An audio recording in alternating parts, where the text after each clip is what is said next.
everybody. Thanks, Brent. Enthusiastic. I like that description. I appreciate that, Brent. It's just a real pleasure for me to join you folks this morning and have you join me from my home office here in Mossbank, Saskatchewan. We're out on the farm, and I wish I could give you a little farm tour, but the schematics of the webcam will let me do that. But just an update, we're here on April 7th, and our farm is gearing up for another season in the field. We're going to be seeding durum, canola, kabuli chickpeas, and large green lentils. So that's very exciting for us. We are just ready to rock and roll for 2016, and I certainly send good luck and a best wishes to all of you folks that will be headed out to the field as well. So thank you very much for joining me today, and I want to welcome you to this Real Dirt on Farming webinar. Full disclosure, this is my first webinar. So I maybe should have mentioned that to Ag More Than Ever before they asked me to do it. But for those of you who have not given a webinar before, it is not as glamorous as you might think. Up to about 10 minutes ago, I was still waiting for wardrobe to arrive and dress me, maybe do some hair and makeup, but they didn't do that. So apparently you're on your own for those kinds of things. So hopefully my office is clean enough for you, and this shirt is okay. So again, just thank you so much for joining me, and I just look forward to spending the next hour with you. This webinar is brought to you by Ag More Than Ever and Farm and Food Care. And this is a really wonderful partnership, as each of us is trying to create awareness around agriculture and the health and safety of the food that we grow. So before we jump into today's discussion, I want to quickly introduce you to Farm and Food Care. We are a coalition of agriculture and ag-related companies that encompasses all of those involved in the production of food. Farm and Food Care Saskatchewan is structured to include every producer and industry group associated with agriculture and food production here in the province. As the first organization of its kind in Saskatchewan, we are modeled after a similar organization in Ontario and part of a national strategy under Farm and Food Care Canada. And our hope is to build public awareness and confidence in food production. At Farm and Food Care, our vision is pretty simple: connecting consumers to food and farming. We're working really hard to find new and creative ways to introduce farmers to consumers and provide the facts on modern agricultural practices that we use here on my farm and you're using on your farms today. We hope that by connecting consumers to the farmers who are growing their food, we can begin to rebuild the trust that has been lost in recent years. So I really want to thank Ag More Than Ever and Farm and Food Care for giving me the opportunity to chat with you folks here this morning. So the purpose of this webinar is to encourage farmers and those working in agribusiness to share their farming story and counter the negative reactions that consumers are having about how our food is grown. We only have just a little over an hour, as Brent mentioned, so my plan is really twofold. I want to encourage you to speak up and tell your own farming story, and I'd really like to leave you with a few tips and techniques on how best to tell those stories. So let's just take a look at the agenda here. I want to start by talking to you about why farmers need to speak up, why that might be important, and reinforce that. We're going to work on building your own presentation. I'm going to show you some resources that you would be able to use if you haven't yet started a presentation for yourself. We're going to sharpen your own presentation skills, and that's where I'll give you some tips and techniques on how you can talk to a non-farming audience. Nearing the end of the conversation, I want to mention some strategies around dealing with tough questions, because it's one thing to get up enough courage to make a presentation in front of an audience, but then once the hands go up or people start making their way to the microphone, that can be a whole new ball game. And then I'm going to leave you with some more information and some more resources for you as you begin your own presentation. So farmers have typically always been trusted to grow safe and healthy food, But with the onset of social media and our easy access to sometimes unreliable information, consumers have slowly begun to lose confidence in our food system and in our production practices. When consumers no longer trust us, they attempt to take away our ability as farmers to make decisions.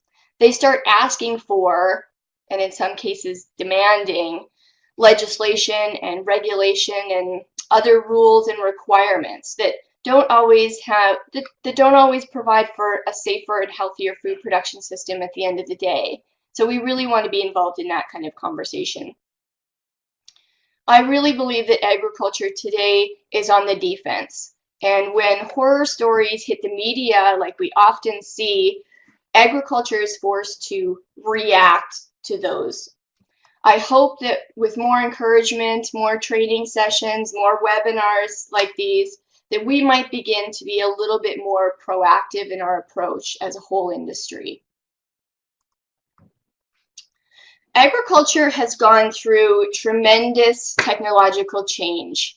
Even in my short farming career, and I don't know how old the webcam makes me look, but it's been a short farming career so far. And even in my farming career, the technological advances have just been outstanding. We've got precision planting, GPS, people are flying drones, we've got biotechnology. When we start seeding this year, sectional control will be the technological advancement that we're most excited about. It's really just a great time to be on the farm and in agriculture.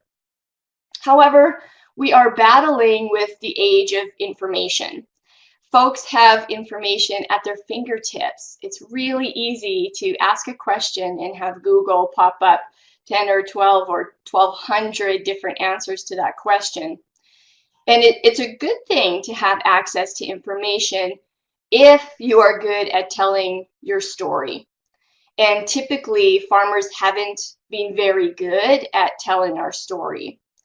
So we are no longer living in the days when people used to listen to the radio once a day or get a weekly newspaper.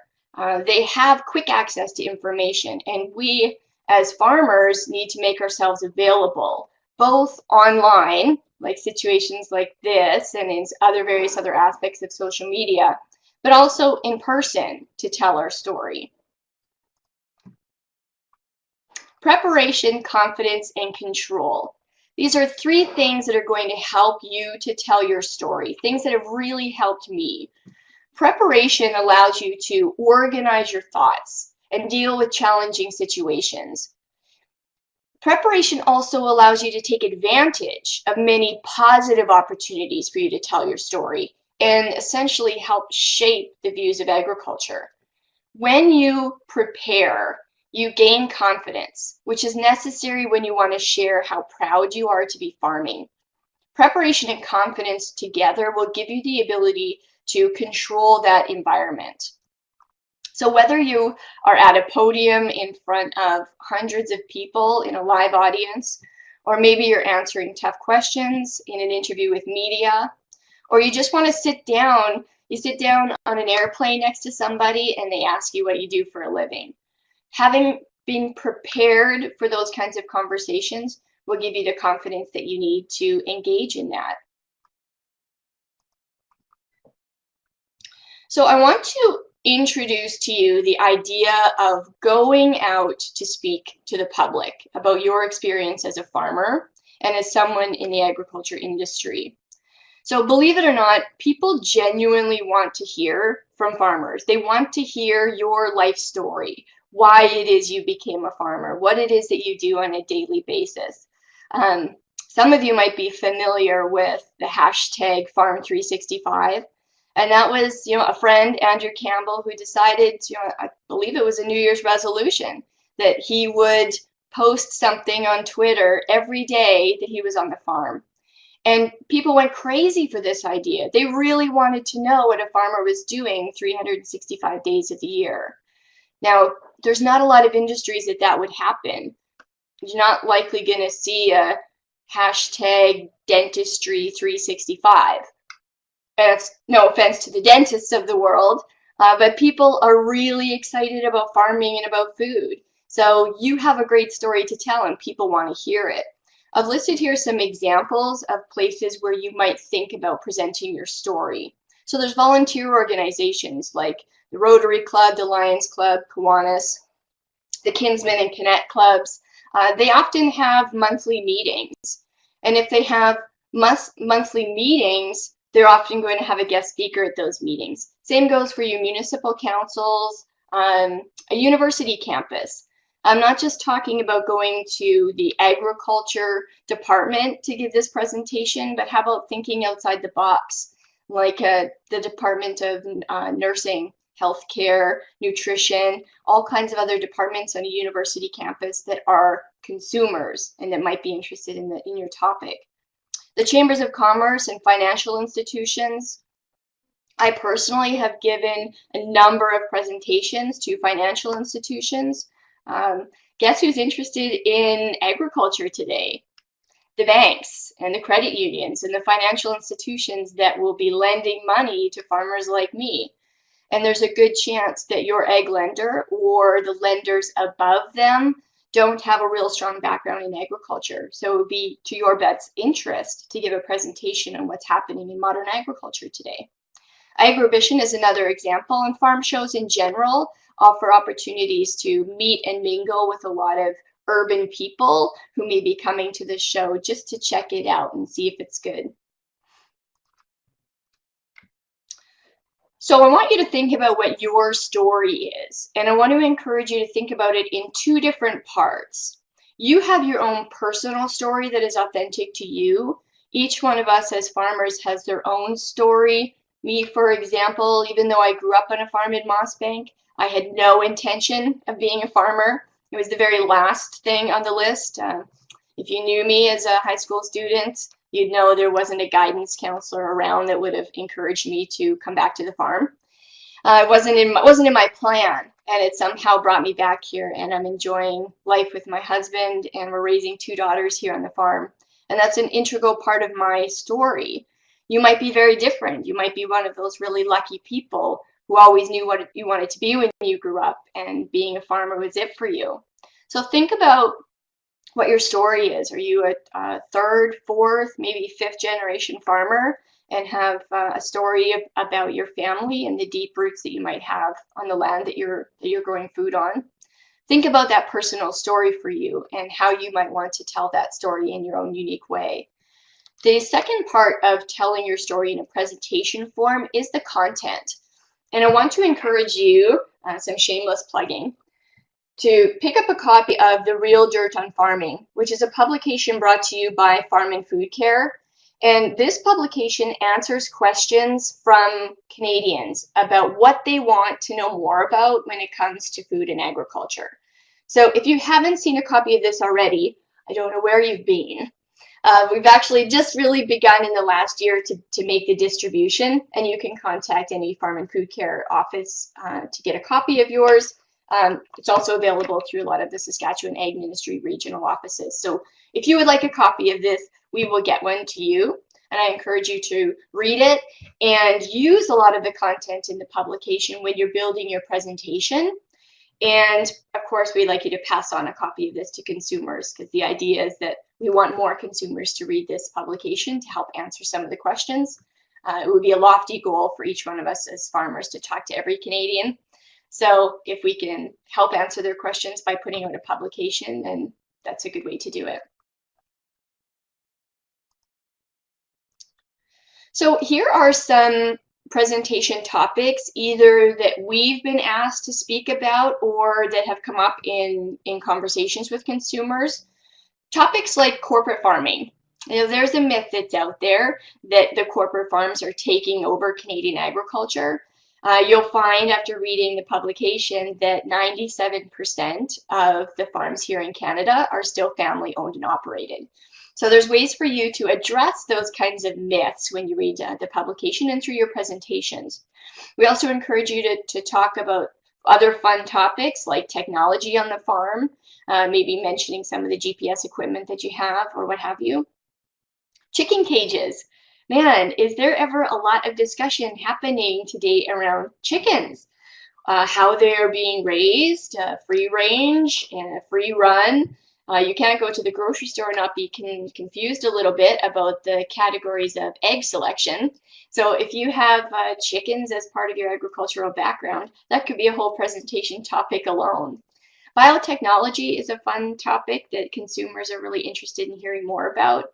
If you happen to grow GM crops on your farm, that might be a great way for you to introduce that topic. Hormones and antibiotics, isn't that a hot topic today?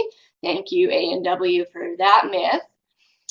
Chemical residue, food inspection, greenhouse gases, even on a federal level, we hear government talking about carbon tax.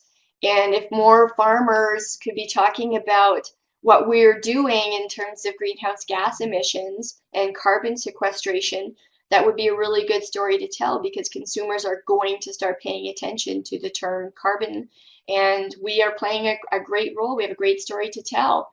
So these are just some suggestions about presentation topics that you might consider adding to your presentation. So you have a great story, and I want to thank you for thinking about sharing it and knowing that everybody's story is unique to your own. I'm going to encourage you to take the time to build a presentation. And if you have any questions about how to do that, you can certainly contact Farm and Food Care. We'd be happy to help you do that. So let's move on and let's talk about how to present your story, some tips and techniques. So really important right off the bat is to make it personal. This is your personal story, and look for opportunities to talk about your family practices and what happens on your farm. Try to be relaxed, which will give you some confidence in telling your story. And your energy is ultimately going to be what people remember. If you're confident and you're friendly telling your story, that part of telling your story is how you tell it. And people are going to be more open and receptive to that if you appear to be fairly confident about your messaging. It's really important that you, right off the bat, demonstrate to your audience how much you care. We talk at Farm and Food Care about a saying that goes, people don't care how much you know until they know how much you care. So establishing why it is you love farming, or why it is that you make the choices that you do on the farm, is going to make people more receptive to your messaging. We are hearing a lot in social media about the negativity of you using science in our arguments, which is difficult for me to understand, because the science behind our arguments is what validates my decisions. But being able to tell an audience about the reasons why we make these decisions first and foremost may make them more receptive to hearing about the science behind that. Interacting with your audience. This is just a great way for you to engage them in what you're doing.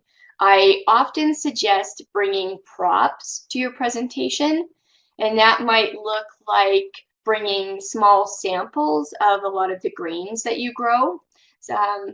Most people in Saskatchewan may know what the yellow field is in September. They might be able to identify that as canola, but not a lot of them could identify a tiny little small black seed as being what comes out of that yellow field. So it's always really interesting when you're meeting and giving presentations to your audience to bring some props with you that can help you give perspective.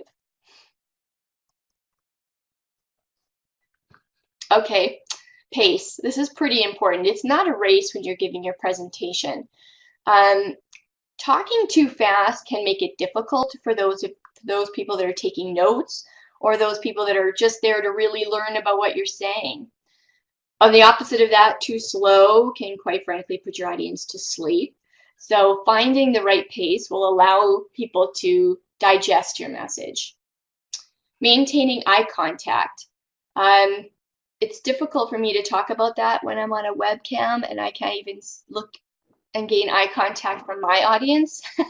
But you can appreciate, if you were in a room right now, that gaining eye contact and involving everybody in your audience would be pretty important. Try not to stare down at your notes or the good-looking individual in the front row of your presentation. It's much more important to include everybody in the audience, and making eye contact is a good way to do that. Using inflection. Inflection is varying the emphasis that you place on certain words, and that will help you to draw attention to key concepts and avoid that monotonous delivery. Using pauses to your effect. Before and after keywords, using a pause will give people time to think about what you've said and absorb the point that you're trying to make. And lastly, and probably the most important, is using a confident tone.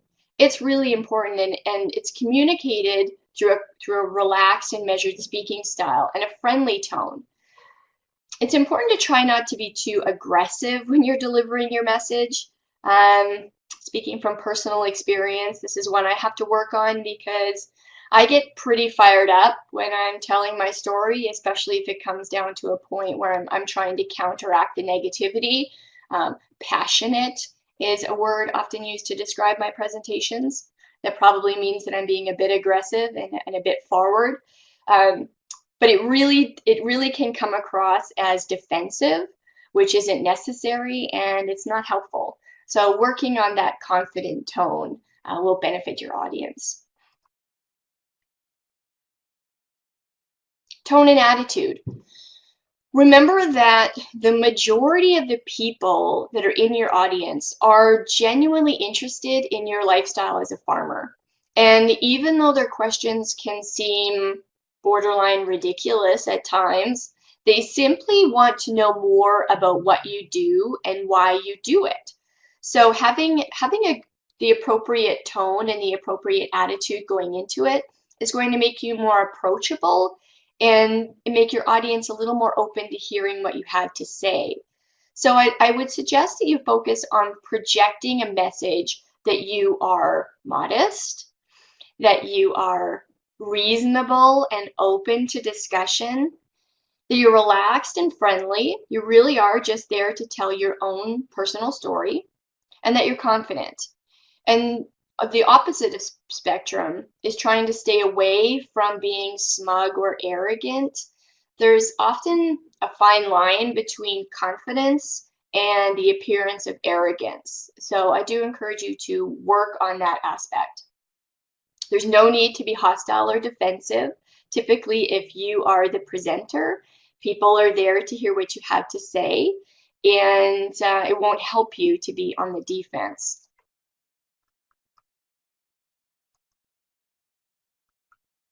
So, knowing your audience before you give a presentation is really important to the extent that you have the ability to know your audience. So let's use an example. If you were going in to talk to a financial institution about modern agriculture, there's a good chance that they are going to be very interested in the economics of your operation. So including those numbers and those graphs and some valid information that will appeal to them is going to help you to tailor your presentation to your audience. If, on the other hand, you're going to speak at a public library where anybody and everybody could walk through the door, you might want to have a more general presentation and leave yourself open to questions. If you can try to think about, in terms of your audience, how much they might know about farming. Are you delivering to an audience that has a farming background and where there's no need to delve into the basics? Or is it an entirely urban audience that really has no connection back to agriculture anymore? A little fun fact, Canadian consumers are now 2 generations removed from the farm. So think about that. They are 2 generations removed from the farm, which means most of them do not have a connection back to agriculture anymore. So it isn't their fault that they don't have a basic understanding of agriculture. They really have never been exposed to it. We've all heard those stories about kids in school who believe that milk comes from the grocery store. And if you can put it in perspective, that child may have never been to a farm. In fact, his parents may have never been to a farm, and it could go farther than that. His grandparents may have no connection to a farm as well. So just when you think that the person asking you a question should know better, think about how far removed our Canadian consumers are from agriculture, and remember that they have not had the opportunity to be exposed to this information before. So think about the demographics of your audience. Are they rural? Are they urban? Are they young or old? Are they an activist demographic? You may find some of those if you're going to a university campus. You might find some fired up students that have some previous knowledge, something they may have read about on their Facebook feed that morning that got them a bit fired up. So try to prepare yourself and think about who might be in the audience for your presentation. We strongly recommend that you stay within that friendly and neutral audience. I might be a bit narcissistic. I kind of enjoy a hostile crowd at times. It helps me to really understand my arguments if I'm in a hostile environment, but it's not what I'm recommending for you today, especially if you're starting off with your first presentation. Stick to that friendly and neutral demographic. Really think about the key topics that you want and need to address. So knowing your audience, let's use that financial institution as an example. Really think about, the top few pieces of information that you're going to want to deliver in your message, and ensure that you're leaving yourself adequate time and adequate content to help support those arguments. Hey, looking for supporters. It is always okay to invite some friends to your presentation. Invite your mom if that's what you need to take. That's perfectly okay to have some friendly faces in the audience. They may also be able to give you some constructive criticism at the end to help better your presentation. So feel free to do that, invite people. It's also okay if you're giving a presentation in the province to invite us, invite Farm and Food Care, invite me to come to the presentation. I'd be so happy to be there and hear your story. And find out if media will be in attendance. We really welcome the media in attendance. They're good people trying to tell our story, and we encourage media to join us at any or all of these types of presentations. My recommendation is to introduce yourself. If you know that there's going to be media in attendance, introduce yourself ahead of time. I personally tend to use a lot of sarcasm in my presentations, so it's important for me to go and find media afterwards to clarify that I was kidding about some of those things to make sure it doesn't get into print, and I'm speaking from experience. So seek out media, welcome them, thank them for coming, and then offer yourself afterwards to speak with them. They're typically on a very tight deadline, so if you can offer to talk with them afterwards to clarify any of those points, I'm sure they would be more than appreciative.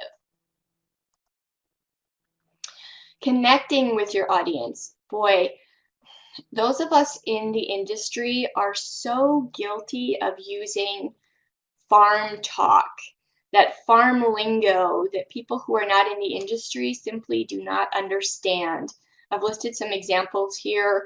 We are famous for using terms like cash receipts and crop yields and commodities. You know what an audience of urban food consumers don't want to hear about? Commodities. They want to hear about my Kabuli chickpeas and the large green lentils and the canola oil. So speak to them in terms that they can understand. I even find that goes for things like measurements. We're famous as farmers about talking about how many acres we farm. But if you put that in perspective, most urban people really can't put in perspective what an acre is. So if you are in Saskatchewan giving a presentation, you may want to size your operation in terms of football fields, because people of Rider Nation typically should know what the size of a football field is like. So if in your presentation you could talk about our farm is about the size of 100 football fields, something like this, that would put things in perspective for them rather than umpteen thousand acres, which is a figure they may not understand. Bushels, that's also a term we tend to get bogged down in. Unless you can clearly identify what a bushel might look like for them, I would avoid using that term. A term that I love to read is don't underestimate what people don't know. And it's important to maybe run through some bits of your presentation to a non-farming audience ahead of time. And if they ask you what you mean when you say you have 800 head, you might want to find a better way of phrasing that. How much is too much? So I personally think from my own experience that you need about 30 minutes to give a presentation. If it's a PowerPoint presentation, that would look like about 20 to 25 slides, and you can add or subtract depending on the amount of information. And then in addition to that, you're going to want to leave some time for questions and answers afterwards. So figure out for yourself how many slides you can comfortably present in the time frame that's allotted to you, and whether or not there will be questions. If you're comfortable taking questions during your presentation, that's perfectly okay. It is a certain speaking style that will accept questions during a presentation, and if you're comfortable with that, I would encourage it. But you can very quickly get sidetracked. If there's people asking questions during your presentation, you may be veered off into a direction, and your time will run out before you really were able to cover the topics that you intended to cover. So just a warning, decide for yourself if you would prefer to take questions afterwards, or if you are comfortable having those questions during your presentation. It's entirely a personal preference. And I would also encourage you to time your presentation. If you are like me, you've got all kinds of stories that you'd love to tell, and you can run over your time. You may not have someone like Brent, who is watching the time clock for me to know if I have rambled on long enough. Know how long it takes you to get through your presentation so that you can correctly leave time for questions afterwards. It was suggested to me that people may want to make a video of themselves giving a presentation so that they can watch it and get a feel for themselves how they might better their presentation. Honestly, I won't even be watching this webinar because I dislike watching myself on camera. So that's a suggestion and a tip for you that I have not ever followed. But if you feel like you need to get a better handle on how you deliver a presentation, that's a tip that you can use. PowerPoint. So this is a really great tool to use when you're giving presentations because it gives you a visual component for your story. You can show pictures of your family farm, aerial photos of your land. You can insert videos at harvest time, or there's nothing better than seeing kids in the field at a harvest meal throwing the corn cobs out in the field. Those are fun videos that people love to watch. And you can really, by using PowerPoint and that visual concept, you can really open the farm gate and invite your audience to see your life on the farm. So for the purposes of today's webinar, I'm going to assume that you folks know how to navigate your way through PowerPoint. If you aren't familiar, you can certainly Google how-to videos online and they can walk you through that. But I did want to leave you with one tip because through Farm and Food Care, we do encourage you to use PowerPoint as an option. There's one vital tip that I only learned a year ago through Farm and Food Care that I would be remiss if I didn't share with you. So here's what it looks like. It's called presenter view. So I have typically been that presenter at the podium with 37 pieces of loose leaf and all of my notes on there, and good grief, if I drop those notes, I'm in big trouble. Till I discovered this presenter view that you can see in front of you. So you can see the slide there with the man on his cell phone. That is the slide that your audience would see. Now you get to see the rest of the things on the screen. You get to see the slide that your audience sees. You also have all of your speaking notes available underneath. Next to that, you have which slide is coming up next. So you can keep on track, and maybe you have a punchline coming and you need to know what slide is coming up next. So that allows you to do that.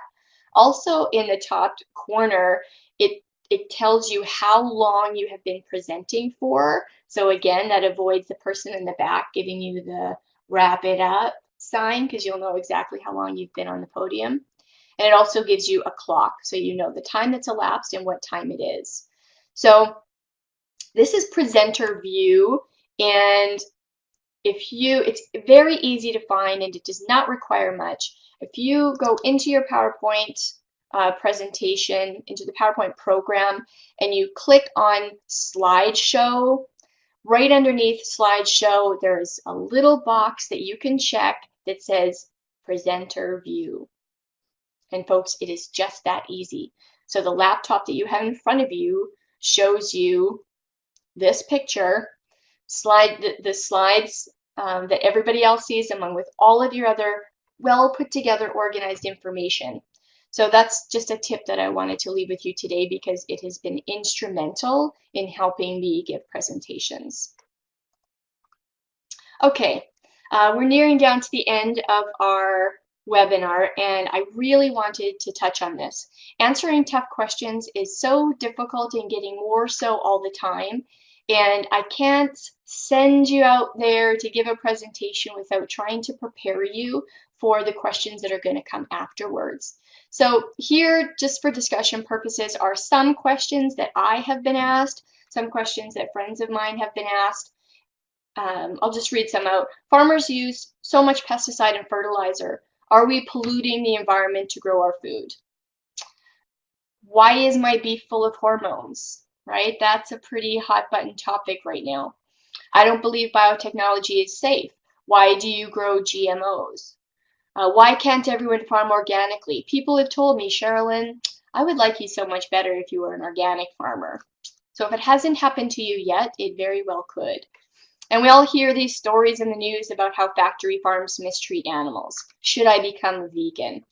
Again, if you haven't had any of these questions yet, let's prepare you for that because they're likely coming.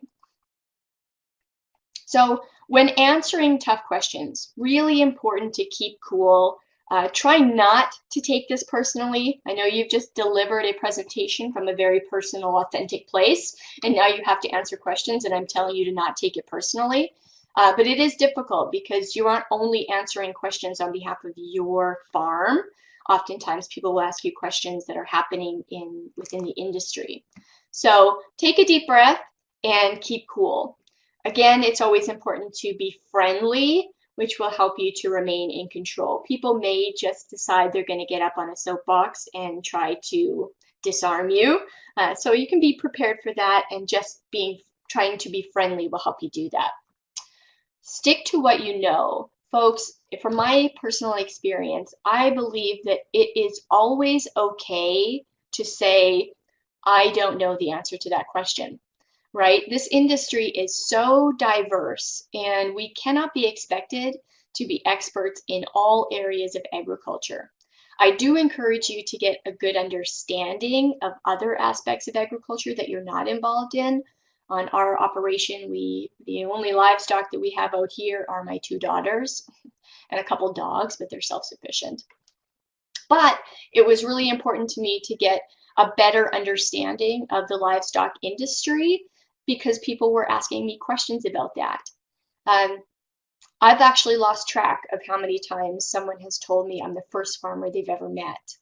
It's shocking at first, but it may happen to you too.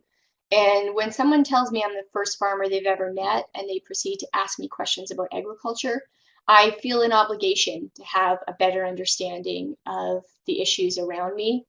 When the issue around BSE happened, that didn't just affect the cattlemen, it affected the whole agriculture industry. When shipments of flax were rejected in Europe, that doesn't just affect flax producers, it affects all of us. So it's always okay to say, I don't know the answer to that question, but I hope that through networks like Ag More Than Ever and Farm and Food Care, that you could, in addition to answering that, you could follow up by saying, I know somebody that might, and then you'd be happy to get them in contact with somebody who might have the answer to that question.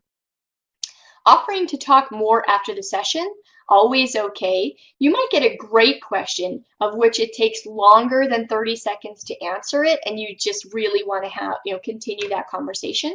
So it's always okay to give a brief answer to the question and offer to talk later after your presentation is over. Maybe other people in the audience might want to join you for that conversation, and that's great. Now, blocking and bridging to your message. This is the technique that I want to leave with you today that does require some practice but I want to share it with you in case you are in a situation where you feel uncomfortable answering a question. So blocking and bridging is a technique, and I'll read right from the slide. Blocking is the ability to change the direction of the conversation, a direction which may be incorrect, irrelevant to you, perhaps confrontational, hostile, or an undesirable hypothetical situation. Bridging is being able to smoothly redirect the conversation from one line of discussion to another that will allow you to deliver your key message. So again, you may have somebody in the audience that's just really on a bandwagon, really wants to talk about non-GMO labeling, whatever it is that it might be. If that's not the message that you were hoping to deliver to your audience, you're going to need to find a way to block that question and bridge back to the message that you want to leave. Now, let me be clear. This strategy is not about avoiding a tough question. Rather, it's about how to get you feeling more comfortable in an unpredictable environment, which is answering questions from a podium. So I encourage you to always acknowledge their concern and be sure that you leave the message you wanted to leave with your audience. So let me give you some examples. Okay, some blocking and bridging examples. Somebody may stand up and say, when I was traveling around the countryside, I saw so many farmers dousing their fields in chemical. Okay, I have heard this one, people. Now, I can't tell that individual that they didn't drive around the countryside and see farmers dousing chemical. I can block that and bridge it into something else. So here's an example. I can't speak to that specific case, but the farmers that I know are working hard to protect the environment on their farm. And then you lead into an example on your own farm. Or you say, you can block and bridge by saying, I don't believe that that's the case in Saskatchewan. And then you would follow it up with some other content that you would have gotten from the Real Dirt on Farming. And you could explain to that individual that most of the product that is coming out of your sprayer that they would have seen is water. You know, you can acknowledge the concern that they saw a lot of high clearance sprayers going 20 miles an hour down the field, and it might have appeared that they were dousing their fields with chemical. But blocking that and ensuring that they know that on your farm, 99% of what's coming out of the sprayer is water, right? And that's the ability for you to own the decisions that you have without accepting anything, without negating what they may have seen.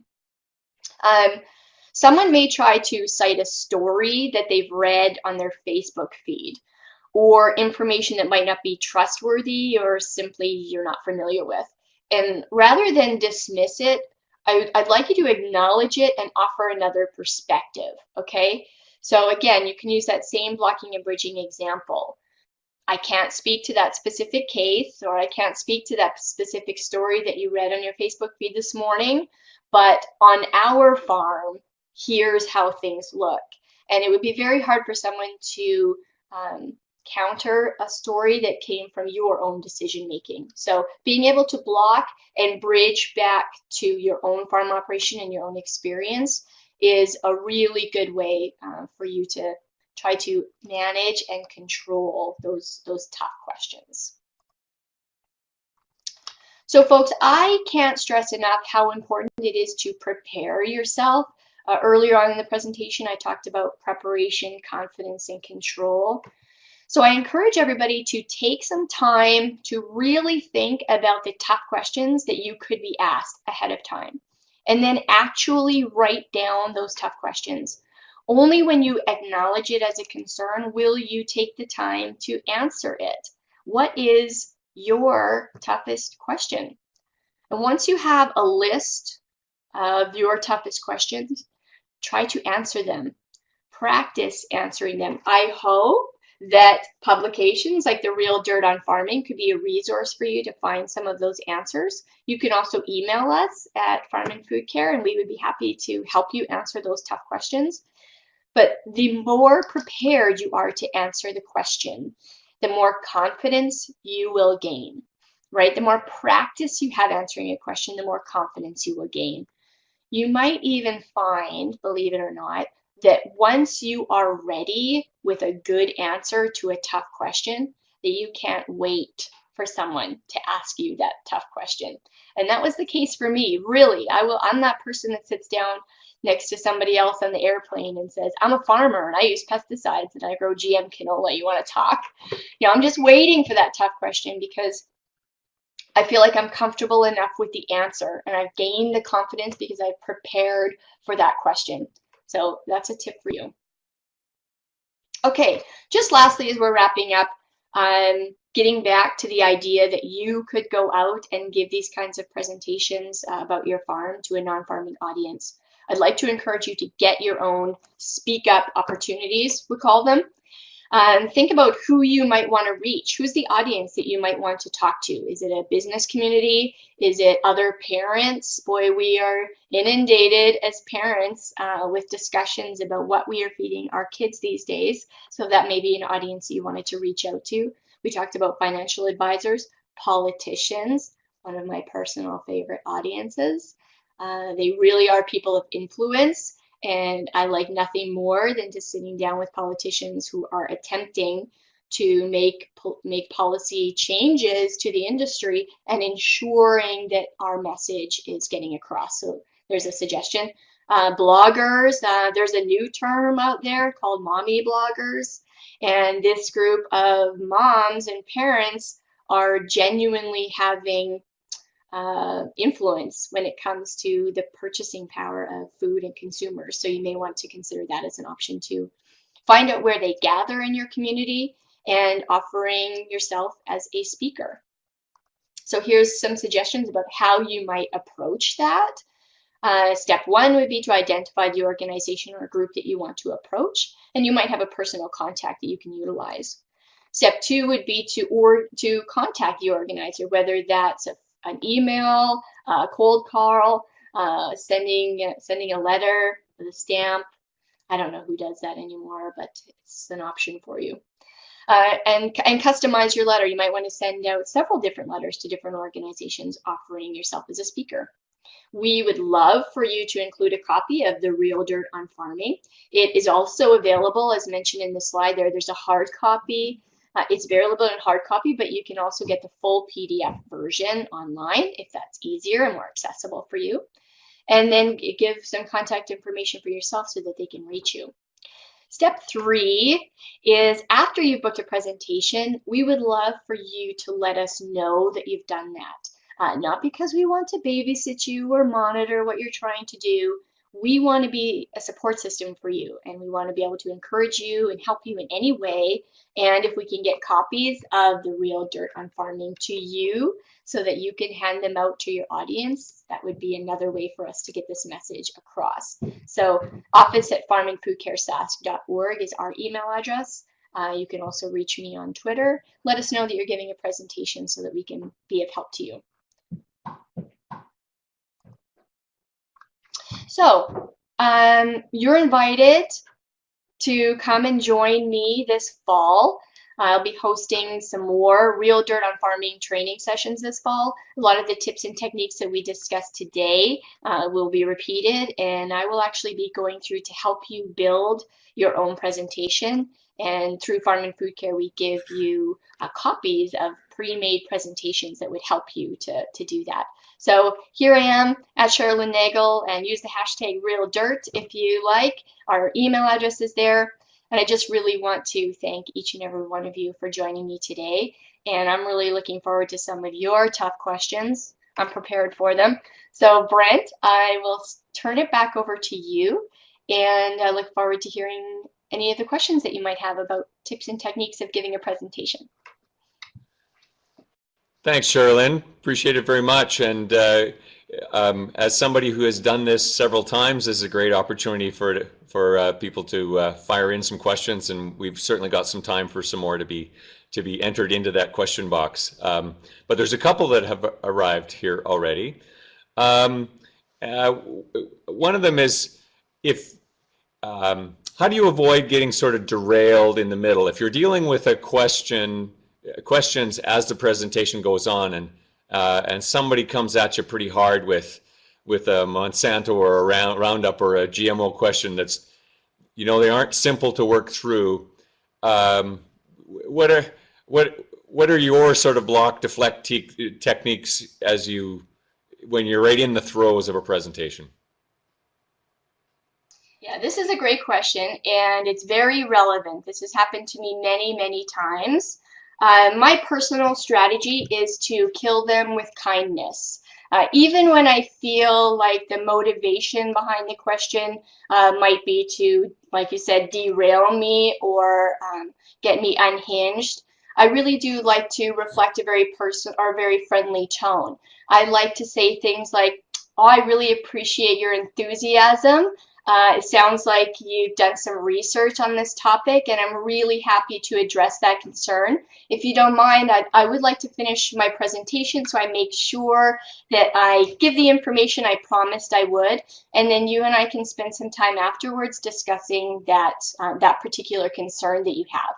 So kill them with kindness. It may help to diffuse any passion, for lack of a better word, that they might have on the topic, and really appreciate that if they are passionate or aggressive about that particular topic, the Monsanto discussion often comes up. Just know that that probably comes from a place of genuine interest and maybe genuine fear. So just remembering that it isn't personal to me, and I would really love to have that conversation, but I hope to get through my presentation and then give them some opportunity to talk afterwards. There's a question here that's kind of an observation, and I wonder whether you have seen it as well, about there's a younger generation that likes to finish every sentence with a question. Sometimes when you over ask the audience a question that they don't actually know the answer to, that sort of gets annoying. I don't know whether you've encountered that in presentations or in feedback, particularly when you made the point earlier to say, don't underestimate what people don't know. Sometimes when you maybe sarcastically ask a question that you think people know the answer to, and they don't, they all squirm in their seats and go, "Oh, you're making me feel dumb." I don't know whether you have some thoughts about encountering that in your presentations over the last little while. Yeah, sure. I mean, that's how I learned not to underestimate what people don't know, because I found myself in a situation where I assumed that an audience would have a higher level of understanding of the topic than they actually had. And my intent is never to make people feel ignorant about the topic. I'm genuinely thrilled that they've joined me, that they've taken time out of their busy day to hear what I have to say, and I want to appreciate that. So it's never my intent to make people feel ignorant on the topic. So I have learned not to overestimate what people don't know. It's always okay to ask questions of your audience and be prepared to answer it yourself. That's a great question. I remember in many presentations when I bring samples of the different grain that I grow, and my expectation is that the audience will offer an answer to the question. "Oh, hey folks, here's a container of grain that I grow. Can anybody tell me what this is?" And I can trick them oftentimes because I'll bring durum with me, which is the wheat that we grow on the farm, and people will often say it's wheat. And the answer for me as the expert is not wheat, it is durum. And so I've learned to make it more of a game rather than an issue of making them feel bad for not knowing the difference between wheat and durum. So it does come with personal experience, but making it fun and friendly and not underestimating what they might not know is a good technique. There's a comment and also a question here, I guess, buried in it about beyond just giving presentations, maybe the advantage of connecting with some media training in some way, particularly if you're doing this often. And there are some deeper skill sets to tap into in some of the available media training. I wonder how you've seen that roll out, or whether that's something you've had a chance to be exposed to. Yeah, sure. Media training is something I highly recommend for people that are giving presentations. It really and truly is a unique skill set, and it does come with practice. I was thrown into it on the policy side when I was just really passionate about agriculture policy and never really thought about giving presentations. I was just wanting to make a difference on the policy advocacy and didn't realize that part of that would be being interviewed through media. And so I have had many a blunder when it comes to answering questions from media.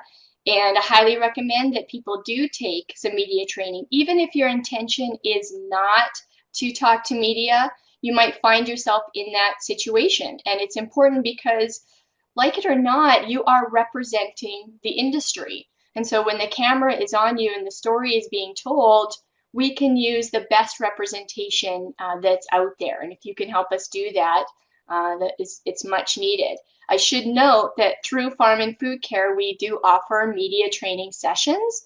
So please contact us if that's something that you're interested in taking. We would be very happy to help you. And Cherilyn, can you describe if a farmer, a farm family feels that they are ideal candidates to tell the story of agriculture beyond just taking initiative in their own community? Is there a speaker list, or can they offer themselves to the Real Dirt on Agriculture group, or how would they move from the minor leagues to the major leagues, I guess, in this media game? That is just awesome. That just makes my heart swell. This is definitely not a one-man roadshow. We need as many people adapting to their own skill set as we can. And through Farm and Food Care, we are offering what's called the Real Dirt on Farming Speakers Training Series. So for the last year, I've been going out into communities in Saskatchewan to train farmers and ranchers to give presentations. So that's your basic level, how to give a presentation. A lot of these tips and techniques are in that. And from that, we've been able to identify people that have that unique ability to give great presentations. They have not only the personality and the content to deliver a presentation, but most importantly, they have the confidence and the energy and the enthusiasm to do that. So through Farm and Food Care, we've set up a speakers bureau in the province so that when organizations contact us for speakers, that we have a list of farmers and ranchers that have willingly put up their hand to say, I would love to give a presentation about these particular topics. So if you are out there and you are interested in giving presentations, please contact us. If we haven't found you already, we would love to hear from you. Give us your name and contact information, because we would be happy to find mechanisms to share your story. So thank you for whoever gave that question. I'm going to find out who you are, and we're going to put your name down in the Speakers Bureau, because we're really looking for people like you. So thank you for that. There's another question here about a very practical challenge.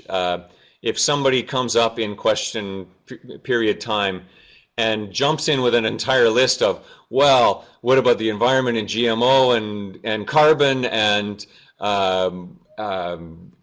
corporate ownership, and all of a sudden this is a list of 9 things in a row about that they're concerned about. How would you sort of break that down and address it if that was something that you were asked at the end of a presentation?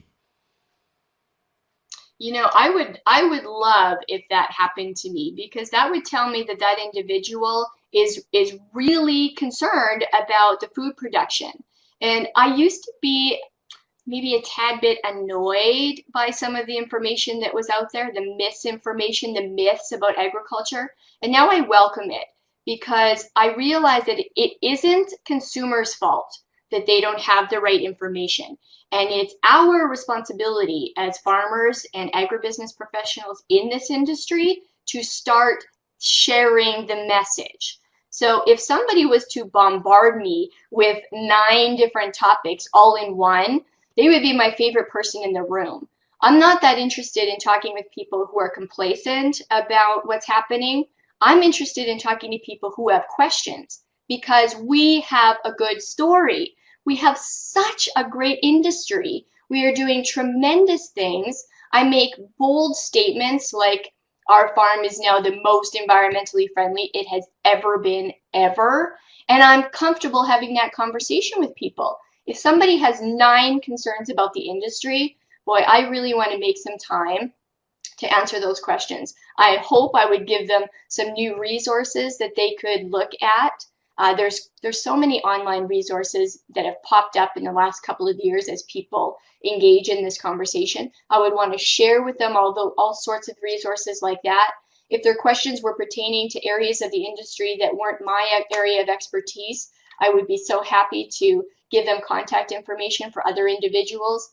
I got me a pig farmer, I got me a chickpea grower, I've got me a soil scientist. All of these people are on my own personal list of go-to people for questions that I may not be able to understand. So encourage those questions, as hard as they can be and as defensive as you might feel when those questions are coming at you.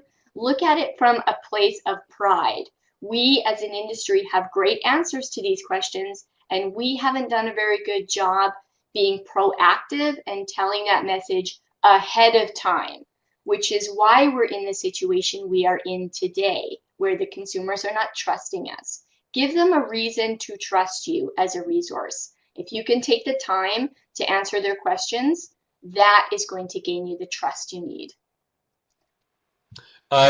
There's another question here from another interesting perspective about somebody who feels supportive of agriculture but is a non-farmer and wouldn't really see themselves as being the presenter, but sees themselves in the airline seat beside somebody, or at a dinner party, or traveling in their own professional circles, and wanting to speak positively about agriculture, but not necessarily from the point of view of a farmer themselves.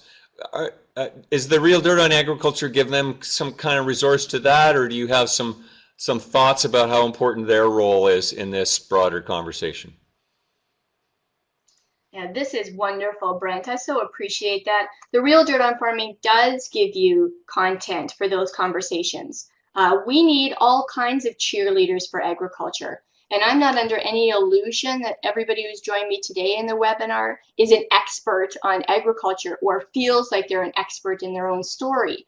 So I strongly encourage people like whoever's asked this question to engage in that conversation. My advice to you is that you answer the questions from your own perspective. So rather than try to be a farmer when you answer the questions, or try to answer why you think I grow GM seeds or why you think I use pesticides, answer the questions from your perspective. You can say, I talked to a farmer, here was their perspective, here's the reasons why I feel comfortable feeding my kids the food on the shelf that's been conventionally grown. Make sure that it's from a perspective of your own personal story.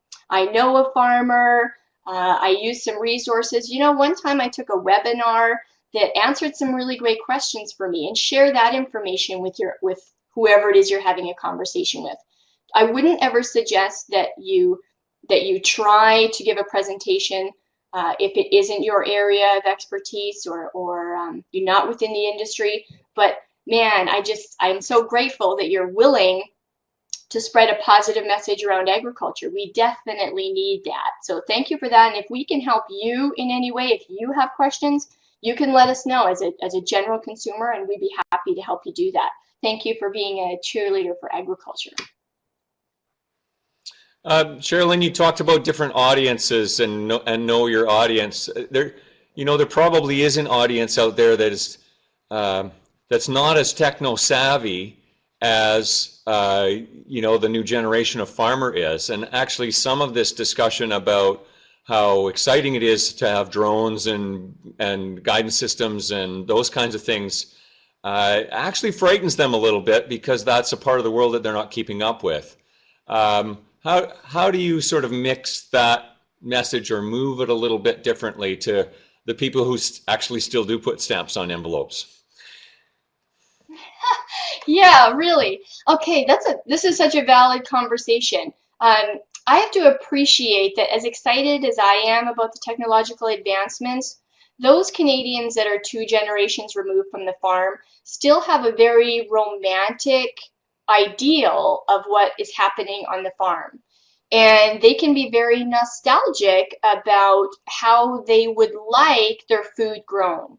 And that is fair. I would never tell somebody that they shouldn't be nostalgic. Many times people will bring up the old red barn.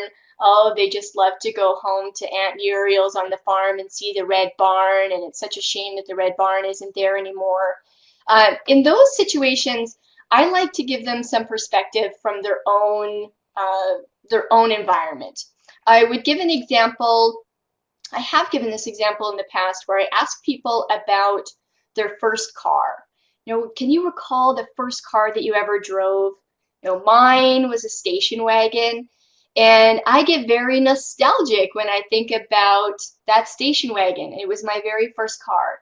And you could fit between you and me like 8 or 10 girls in the back seat of that station wagon when you're going to a party. Don't tell my mom and dad that. But I have great stories about my first car. And your audience will have a memory about their first car too. But then I ask myself, would I want to drive that car today? And I think, no way. Number one, I'm way too cool to drive a station wagon now. But also, let's think about the efficiencies that have been gained in the new cars that we have. They're more economical, they use less fuel, they are safer. There's many reasons why you would not want to drive your first car today. And if you can put that in perspective to your audience that would like you to farm the way they remember it, it might be a light bulb moment for them. Even bringing up, little things like their first cell phone. Mine was a bag cell phone that you plug into the lighter, right? I can be romantic and nostalgic about that, but I don't want to give up my smartphone today. And so asking farmers to farm the way everybody remembers them farming is no different than asking the general public to forego all of the technological advancements that they have. Look at the medical industry as another example. Do we not want to see scientific advancements in the medical industry, even though we remember, the old doctor's office that used to be in our hometown? So I have found for me that a great way to help people along in that technological story is to break it down in a way that they can understand. Okay, maybe just one last question, and then we can give you some wrap up time, and we'll let people get back to their productive days here, as along with the productive session that we've had this morning. This is one that I want to field to you. Having done this several times, are there still questions that surprise you, or are there particular questions that sort of surprise you and set you back on your heels a little bit? That really reminded you more about the range of things that you might want to prepare for? That's a good question, Brent. I think I'm surprised every day. I'm on Facebook too, and I'm on Twitter. And this past Easter, I'm the auntie that has the Easter egg hunt for all of the urban cousins. I just love to do that. They all come back to the farm and they have a great time. We do the tours, we ride the tractors, and auntie makes sure that those relatives from the city are up to speed on what's happening on their modern agricultural farm, their own family farm. I'm always surprised by the questions, and it's humbling for me because who am I to think that everybody should know already what's happening on my farm? And I get humbled by the questions, thinking just when I think I'm doing a really good job running out there telling our modern agriculture story, and here I am defending this industry, I get a question and I think we have a lot of work to do. And I only take a minute to be sad about the question, if it's a silly one, and then I get re-energized thinking, yeah, we have a lot of work to do. And the more people I can encourage to have these conversations with the person in line at the grocery store, or at the PTA meeting, or at your teacher's meeting, wherever it might be that generates the conversations for you, The more people that can get involved in that, I think the less surprised all of us will be by the exaggeration about what's happening and the misinformation that is happening about what we're doing. I too get disheartened because I think we're just doing such amazing things growing food in this province and growing food in this country for people around the world, and we're doing it in a way that is economically viable and environmentally sustainable. And damn it, I want people to know that. But we have a lot of work to do to regain that confidence, and I am prepared to continue to be involved in that discussion and try not to be so surprised by the questions. Thank you. Any last summary thoughts you want to make here before we wrap it up? That was actually a pretty good summary you just made. Yeah, I want to thank everybody again for joining me, and please find me if you need any further information. Let's not let the activists shape the public perception of our industry. It's our industry and we have to own it. If we're not going to tell this story, somebody else will tell it for us. So please get involved.